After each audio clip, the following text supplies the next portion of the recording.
નમસ્કાર મિત્રો, સ્વાગત છે તમારું મારી યુટ્યુબ ચેનલની અંદર।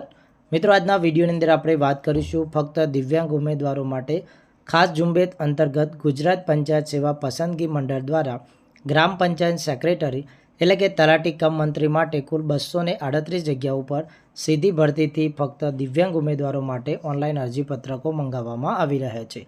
તો મિત્રો, આ જે ભરતી છે તેની ક્વોલિફિકેશન, તેની ફીસ કેટલી રહેશે, ક્યારથી તમે ઓનલાઈન આવેદન કરશો, તમામ જાણકારી આજના આ વિડીયોની અંદર આપણે કરીશું। એ પહેલાં જો તમે મારી યુટ્યુબ ચેનલને સબસ્ક્રાઇબ ન કરી હોય તો નીચે બેલ આઇકોન બટનને ઓલ પ્રેસ કરી ચેનલને સબસ્ક્રાઇબ કરી લેવી। વાત કરીએ તો ગુજરાત પંચાયત સેવા પસંદગી મંડળ ગાંધીનગર દ્વારા તલાટી કમ મંત્રીની 238 જગ્યાઓ પર સીધી ભરતીથી ઓનલાઈન અરજીપત્રકો મંગાવવામાં આવેલા છે। અહીંયા જે વેબસાઇટ આપેલી છે ojsgujaratgovernment.in વેબસાઇટ ઉપરથી તમે તારીખ 15/4/2025થી બપોરના 3 કલાકથી 15/5/2025 સુધી ઓનલાઈન અરજી છે મિત્રો તમે કરી શકશો। ઓનલાઈન અરજી કઈ રીતના કરવી મિત્રો, તેનો આપણે નેક્સ્ટ વિડીયો બનાવીશું। નીચે બેલ આઇકોન બટનને ઓલ પ્રેસ કરી ચેનલને સબસ્ક્રાઇબ કરેલી હશે તો તેનો વિડીયો પણ સૌથી પહેલાં તમારા મોબાઈલમાં આવી જશે। જિલ્લાવાર જે તલાટી કમ મંત્રીની જગ્યાઓ છે તેની વાત કરી લઈએ તો અહીંયા મિત્રો જિલ્લા પંચાયતમાં અલગ અલગ 33 જિલ્લાઓ માટે ભરવાપાત્ર જગ્યાઓની અહીંયા યાદી આપેલી છે। તમે જોઈ શકો છો અહીંયા કેટેગરી વાઇઝ પણ મિત્રો અલગ અલગ જગ્યાઓનું વિભાજન કરેલું છે। અમદાવાદ, અમરેલી, આણંદ, દાહોદ, દેવભૂમિ, દ્વારકા, ડાંગ, ગાંધીનગર એમ ટોટલ 33 જિલ્લાની અંદર જગ્યાઓનું લિસ્ટ અહીંયા મૂકેલું છે। અહીંયા મિત્રો કેટેગરી વાઇઝ એ કેટેગરી, બી કેટેગરી, સી કેટેગરી અને ડીઈ કેટેગરી વાઇઝ જુદી જુદી જગ્યાઓનું લિસ્ટ છે મિત્રો અહીંયા આપેલું છે। તો અહીંયા મિત્રો તમને જે જિલ્લાની અંદર નજીક પડે છે અથવા તમારા મેરિટ પ્રમાણે તમે જે જિલ્લાની અંદર ફોર્મ ભરવા માગતા હોય એ જિલ્લાની અંદર તમે ફોર્મ ભરી શકો છો, એટલે કે એ જિલ્લો તમારે સિલેક્ટ કરવાનો રહેશે। અહીંયા ટોટલ 238 જગ્યાઓ આપેલી છે, જેમાં એ કેટેગરી માટે 56, બી કેટેગરી માટે 84, સી કેટેગરી માટે 6 અને અન્ય ડીઈ કેટેગરી માટે 92 જગ્યાઓ ફાળવવામાં આવેલી છે।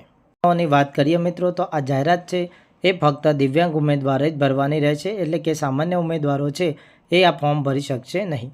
ઓનલાઈન અરજી કરતી વખતે તમારે કોઈ પણ અસલ ડોક્યુમેન્ટ અપલોડ કરવાના નથી, પરંતુ ડોક્યુમેન્ટની જે વિગતો છે એ તમારે અંદર ફોર્મની અંદર લખવાની રહેશે। અહીંયા આગળ મિત્રો કેટેગરીની વાત કરીએ તો પહેલી કેટેગરી આવે છે એ અંધત્વ અને ઓછી દ્રષ્ટિ, બીજી કેટેગરી છે બી બધિર અને ઓછું સાંભળનાર, ત્રીજી કેટેગરી છે સી મગજના લકવા સહિતની હલનચલનની દિવ્યાંગતા, રક્તપિત્તમાંથી સાજા થયેલા વામનતા, એસિડ એટેકનો ભોગ બનેલ અને નબળા સ્નાયુઓ ધરાવતા વ્યક્તિઓ।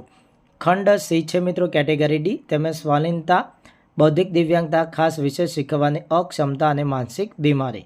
જ્યારે મિત્રો છેલ્લી કેટેગરી ઈ છે એ બહેરાશ, અંધત્વ સહિતની ખંડ એથી ડી સુધીની એક કરતાં વધારે પ્રકારની દિવ્યાંગતા ધરાવતી વ્યક્તિ આવેદન કરી શકશે। તો અહીંયા મિત્રો જે એ, બી, સી, ડી અને ઈ દિવ્યાંગતા છે એને અહીંયા તમને આપવામાં આવેલું છે કે કઈ કેટેગરીમાં કેવા લોકો આવે છે। અહીંયા મિત્રો વાત કરીએ તો સમગ્ર ગ્રામ પંચાયત તલાટી કમ મંત્રીને જે ABCD માટેની જે દિવ્યાંગતા છે એ વિભાજિત કરવામાં આવેલી છે। અહીંયા મિત્રો તેના કોડ પણ આપેલા છે, જેમ કે મિત્રો અહીંયા વાત કરીએ છીએ તો એ કેટેગરીને LV 40થી 70% દિવ્યાંગતા ધરાવતા વ્યક્તિઓ આ ફોર્મ માટે રજૂઆત કરી શકે છે। OA માટે એટલે કે 1 આર્મ, OL એટલે 1 લેગ, એ રીતના મિત્રો અહીંયા દિવ્યાંગતાના પ્રકાર આપેલા છે, જે તમારે ચકાસી અને એ મુજબ મિત્રો ફોર્મની અંદર એપ્લાય કરવાનું રહેશે। અહીંયા મિત્રો તમારી દિવ્યાંગતા છે એ 40% કરતાં વધુ હોવી જરૂરી છે। આપણે લાયકાતની વાત કરીએ તલાટી કમ મંત્રી માટે કે કયા પ્રકારની શૈક્ષણિક લાયકાત રહેશે, તો અહીંયા મિત્રો સૌથી પહેલાં આપણે વાત કરીએ શૈક્ષણિક લાયકાત અને સાથે સાથે વયમર્યાદાની। તો તમે જો ગ્રેજ્યુએશન એટલે કે બેચલર ડિગ્રી કોઈપણ માન્ય યુનિવર્સિટીમાંથી મેળવેલી હશે તો મિત્રો તમે આ ફોર્મ માટે ઓનલાઈન આવેદન કરી શકશો, એટલે કે આ ભરતી માટે મિનિમમ જે એજ્યુકેશન છે તે ગ્રેજ્યુએશન હોવું જરૂરી છે। સાથે સાથે મિત્રો અહીંયા વાત કરીએ તો બીજા નંબરે the basic knowledge of computer application, એટલે કે તમારી પાસે કોમ્પ્યુટરનું બેઝિક નોલેજ અને સર્ટિફિકેટ હોવું જરૂરી છે। ત્રીજા નંબરની વાત કરીએ તો તમારી પાસે ગુજરાતી અને હિન્દી બંનેનું જ્ઞાન હોવું જરૂરી છે। અહીંયા વયમર્યાદાની વાત કરીએ તો મિનિમમ 18 વર્ષની ઉંમરના વ્યક્તિઓ આ ફોર્મ ભરી શકશે અને વધુમાં વધુ 35 વર્ષની ઉંમર હોવી જરૂરી છે। વયમર્યાદામાં અનામતની સીટ મુજબ છૂટછાટ આપવામાં આવશે। વયમર્યાદાની મિત્રો વાત કરીએ તો છેલ્લી તારીખ 15/5/2025 સ્થિતિએ તમારે ઉંમરની ગણતરી કરવાની રહેશે।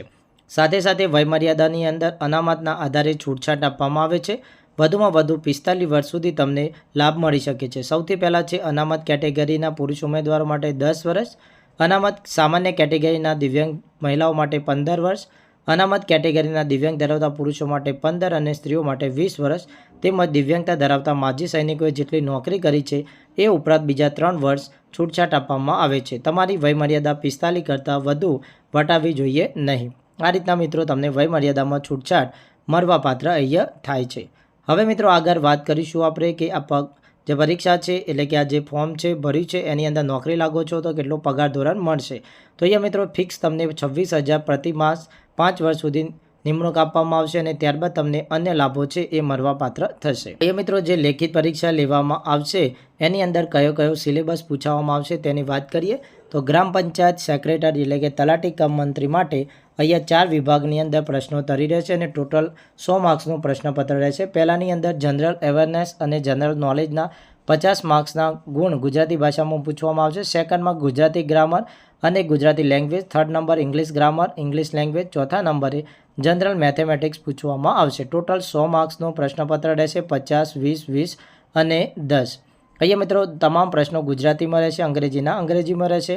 આના માટે તમને 60 મિનિટનો સમયગાળો આપવામાં આવશે. તો જનરલ અવેરનેસના પ્રશ્નોની વાત કરીએ તો સૌથી પહેલાં એ આવશે general mental ability, general intelligence, history of India અને ગુજરાત, કલ્ચર ઇન્ડિયા અને ગુજરાત, જિયોગ્રાફી ઇન્ડિયા અને ગુજરાત, સ્પોર્ટના ક્વેશ્ચન પૂછવામાં આવશે, ઇન્ડિયન પોલિટી અને કોન્સ્ટિટ્યુશન ઓફ ઇન્ડિયા. 7મા નંબરે પંચાયતી રાજ, વેલફેર સ્કીમ અને ગુજરાત સ્ટેટ યુનિયનની જે સ્કીમો છે તેના વિશે, ઇન્ડિયન ઇકોનોમી અને પ્લાનિંગ વિશે પૂછવામાં આવશે. ત્યારબાદ 10મા નંબરે છે જનરલ સાયન્સ, એન્વાયરમેન્ટ, ઇન્ફોર્મેશન અને કોમ્યુનિકેશન ટેકનોલોજી વિશે પ્રશ્નોત્તરી રહેશે. અને લાસ્ટમાં 11મો વિભાગ છે જે કરંટ અફેર અને રિલિજન તેમજ નેશનલ અને ઇન્ટરનેશનલ ઇમ્પોર્ટન્સના પ્રશ્નો અહીંયા પૂછવામાં આવશે.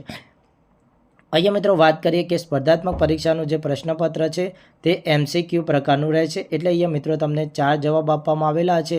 તેમાંથી તમારે OMR મુજબ એક પ્રશ્નની પસંદગી કરવાની રહેશે. પ્રત્યેક ખોટા જવાબ તમે આપો છો તો તમારા 0.25 માઇનસ થશે. ત્યારબાદ મિત્રો તમે જો કોઈપણ જગ્યા છે ખાલી છોડી દેશો એનો પણ 0.25 માઇનસ રહેશે. તમે મિત્રો એક કરતાં વધુ વિકલ્પો એટલે કે ખોટો ચેક કરો છો તો પણ તમને 0.25 ગુણ છે માઇનસ આપવામાં આવશે.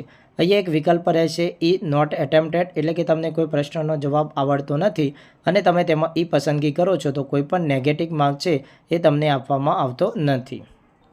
તો મિત્રો અહીંયા ગુજરાત પંચાયત સેવા પસંદગી મંડળ દ્વારા ફક્ત દિવ્યાંગ ઉમેદવારો માટે તલાટી કમ મંત્રી માટે ટોટલ 238 જગ્યાઓ પર ઓનલાઈન આવેદન મંગાવવામાં આવી રહ્યા છે. જેના માટે તમે 15/4/2025થી 15/5/2025 સુધી ઓનલાઈન આવેદન કરી શકશો.